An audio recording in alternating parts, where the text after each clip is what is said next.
रे चरम रे मेरे धन, दंड निमेष भर तेरे बारे में विस्मर जाने से मेरा मन अधीर हो जाता है। कितना कुछ सोच लेता है। इस विश्व ब्रह्मांड में धर्म के प्रचार व प्रसार के लिए तुझे हंसते हंसते कल्याण करते हुए भेज दिया करता हूँ, फिर चातक की भांति तेरे लौटने की राह निहारता रहता हूँ। लौटने में जरा सा विलंब हो जाए तो मन में कई आशंकाएं निमेष में भर जाती हैं। रे मणि, क्या तू वह समझ पाता है ना समझ सकता है? तू मेरा स्नेही दुलारा है। क्या मैंने अभी तक तुझ पर इतना दायित्व दिया है? अभी भी मैं तो सब कुछ अपने सिर पर वहन कर रहा हूँ। जितना कर सकता है उतना देता हूँ। तू तो वर्तमान मेरा प्रिय कुल चंद्रमा है। जिस दिन पिता का अधिकार प्राप्त करेगा उस दिन पितृ हृदय की वात्सल्य ममता के बल पर पिता के अंतर में संतान के प्रति पूंजीभूत स्नेह को अनुभव कर सकेगा। रे धन, 2-3 मास तक तू जब इस पुत्र विधुर पिता से दूर हो जाता है तब तुझे कई दुर्गम कंटकित पथ अतिक्रम करने पड़ते हैं। उन्हें स्मरण कर मेरा हृदय अनेक समयों पर व्यथित हो जाता है। तू क्यों समझेगा बावले मेरे मर्म की वेदना? रे बाबू, मैं जानता हूँ तेरे पग पग पर विपद है, तथापि समस्त बाधा विघ्न विपद अतिक्रम करते हुए आगे बढ़ना पड़ेगा। किसी भी समय पथच्युत नहीं होना। जानता है ना कली का अंतिम समय है। तू ही मेरी सकल आशा सकल भरोसा है। तेरे लक्ष्य पथ पर तेरी गति को सहज व सुंदर करने के लिए मैंने कोशिशें जारी रखी है। धैर्य पूर्वक प्रतीक्षा करके देख आगे क्या हो रहा है। मेरा विश्वास है तू मेरे अंतर की अनकही बातें समझ पा रहा होगा। अतः अपने पथ पर नित्य प्रति आगे बढ़ते हुए मेरी सकल आशंकाएं दूर करना, पूर्ण करना मेरी सकल इच्छाएं। मैं जानता हूँ, जान रहा हूँ, समय जितना निकट निकट आ रहा है तेरे भाई तुझसे उतने ही दूर दूर जा रहे हैं। विधि के मुताबिक कर्मयोग नहीं कर रहे हैं। अभ्यास की धारा में निष्ठा नहीं रख रहे हैं। अनेक जन पार्थिव काम कामना की आशा लिए यहाँ आते हैं। वह पूर्ण नहीं हुई तो विकारग्रस्त होकर दूर हो जाते हैं।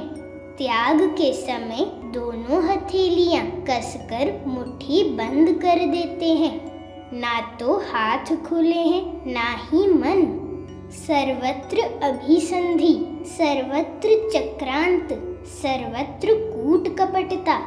विचार करके देख रे धन, स्वर्ण क्षेत्र की रत्नवेदी के निकट खड़े होकर अपनी अपनी हथेलियां मुट्ठी करके रखने से सब निष्फल नहीं हो जाएगा। तुमको जो सब दिव्य द्रव्य देने के लिए मैं अपने साथ लाया हूँ, हथेलियां मुट्ठी करके रखने से वह सब कैसे लोगे, कैसे ले सकोगे? सोच कर तो देखो।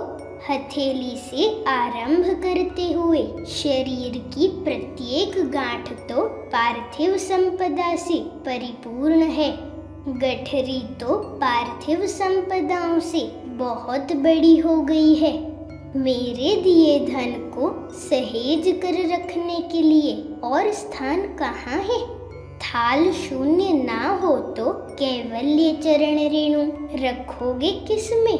रे धन, तू तनिक उनसे समझा बुझाकर कहे। वे सब अपने अपने सांसारिक सकल कर्मों को मेरे पाद में समर्पित कर मेरे पद कैवल्य के लिए आशावान हूँ। देख तो रहा है, सब माया में आच्छन्न है। जागतिक माया घिरी हुई है। इस माया के बंधन को खोलकर आगे बढ़ने के लिए मैं तो तुमको कर्मयोग, धर्मधारा, बीज मंत्र, अर्घ फल, अर्घ तिथि, संघ के नियम, साष्टांग प्रणाम, आचरण इत्यादि सब दे चुका हूँ। इस सूत्र को धरे आगे बढ़ने से ही तो मेरे निकट सुरक्षित समस्त दिव्य संपदाएं एक एक करके दे दूंगा। तुम सब तो सांसारिक विषय बुद्धि को धरे नानादि जागतिक कामनाएं कर बैठते हो और लोगे क्या? स्मरण रखो, जितनी आशाएं उतने दुख। आसक्ति ही दुख है।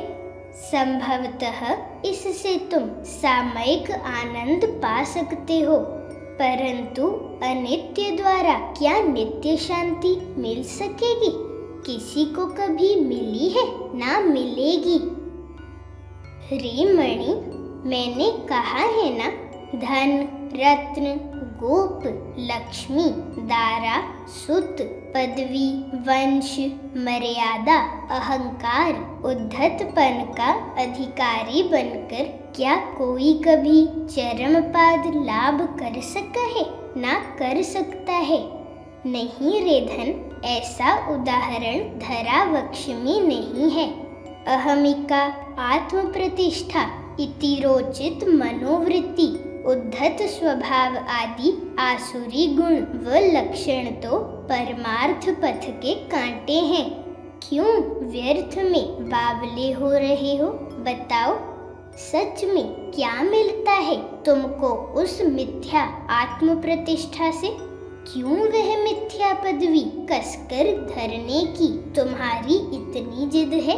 क्यों गुरु क्षेत्र में मान सम्मान खोजते हो, पद मर्यादा चाहते हो, यहाँ तक कि साष्टांग प्रणाम गुरु भाई बहनों से मांग करते हो?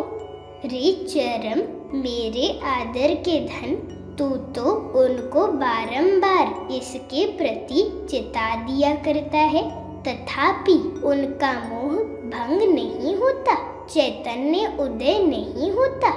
हम तो बारंबार कहते हैं, प्रत्यक्ष गुरु के अतिरिक्त अन्य किसी को साष्टांग प्रणाम करने की विधि नहीं है।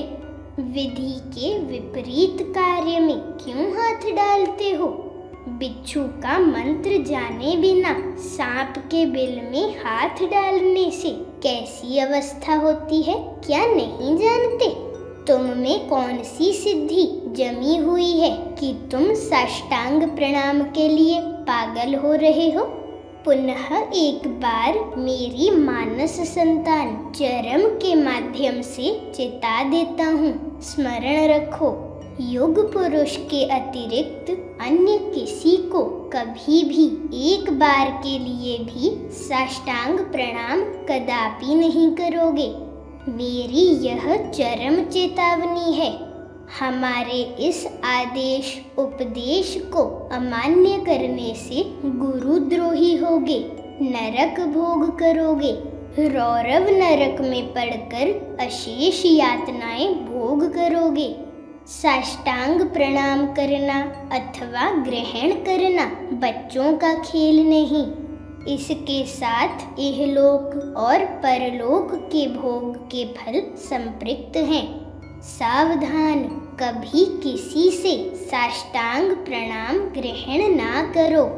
यदि कोई तुमसे साष्टांग प्रणाम करने के लिए उद्यत होता है, नम्रता से हाथ जोड़कर उससे उसको निवृत्त करो। साष्टांग प्रणाम किनको करना होता है समझा दो, उसमें तुम दोनों का मंगल निहित है।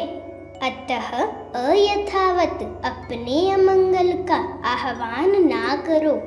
इह जन्म और पर जन्म को नष्ट भ्रष्ट ना करो।